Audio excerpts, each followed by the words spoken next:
في 6 مؤهلات في الصنايع مهمين جدا جدا، لو انت مش في واحد في المؤهلات ديت مش هتقدر تكمل كليات او حتى معاهد. في الفيديو ده ان شاء الله هقولك على ال6 مؤهلات اللي في الصنايع اللي انت من خلال اي مؤهل فيهم تقدر تكمل كليات او معاهد. وطبعا الكليات او المعاهد اللي انت هتكمل فيها ان شاء الله من بعد الصنايع ده بيكون من بعد سنة تالتة، ولازم تكون في مؤهل على الاقل من ضمن ال6 اللي انا اقولهم لك دلوقتي. المؤهل رقم 1 لو انت بتدرس ثانوي صناعي نظام قديم. النظام القديم ده لو انت بتدرسه ان شاء الله باذن الله تقدر تكمل اي كلية او اي معهد من بعد الصنايع. طبعا اي كلية او اي معهد ده بس المتاح ليك من بعد الدبلوم، وان شاء الله هبقى اعمل لك فيديو تاني مبسط ومختصر هقول لك ايه الكليات المتاحة ليك من بعد الدبلوم وبرضه المعاهد المتاحة ليك من بعد الدبلوم. المؤهل رقم 2 لو انت بتدرس ثانوي فني نظام اعداد مهني. فلو انت يا صاحبي نظام اعداد مهني فانت ان شاء الله باذن الله تقدر تكمل كليات ومعاهد من بعد سنة تالتة عادي جدا مفيش مشكلة. بس لو انت يا صاحبي اعداد مهني ففي شرط لازم يتطبق عليك، والشرط ده ان انت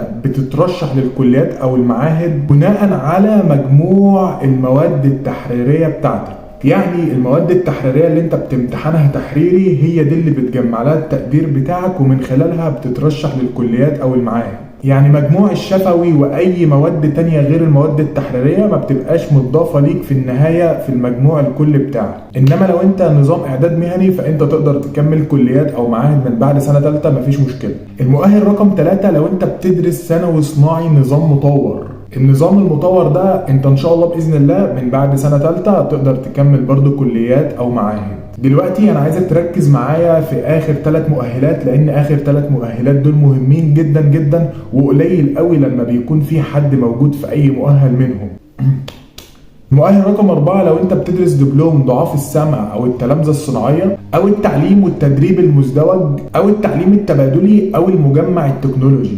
لو انت بتدرس في اي حاجة من الحاجات ديت فانت تقدر تكمل من بعد سنة ثالثة على طول ان شاء الله كليات او معاهد. بس خلي بالك في هنا شرط مهم جدا.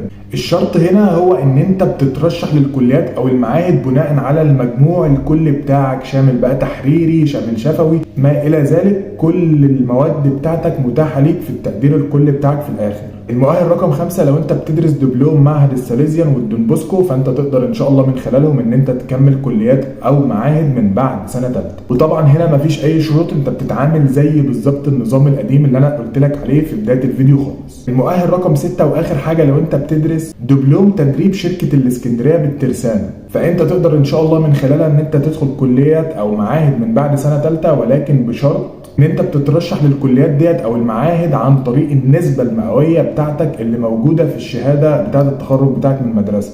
بس كده يا صاحبي دول كانوا ال6 مؤهلات اللي انت من خلالهم تقدر تكمل كليات او معاهد من بعد سنه ثالثه صنايع. فلو انت في اي واحد منهم اكتب لي تحت في الكومنتس قول لي انت موجود في انهي مؤهل، هعمل لك قلب وارد على كل الكومنتس الجميله بتاعتكم. وما تنساش ان انت تعمل لايك للفيديو ده لو عجبك، ولو انت مش مشترك في القناه ما تنساش ان انت تعمل سبسكرايب وتفعل زر الجرس علشان يوصلك جديد اول باول. اشوفك على خير ان شاء الله يا صاحبي، يلا سلام.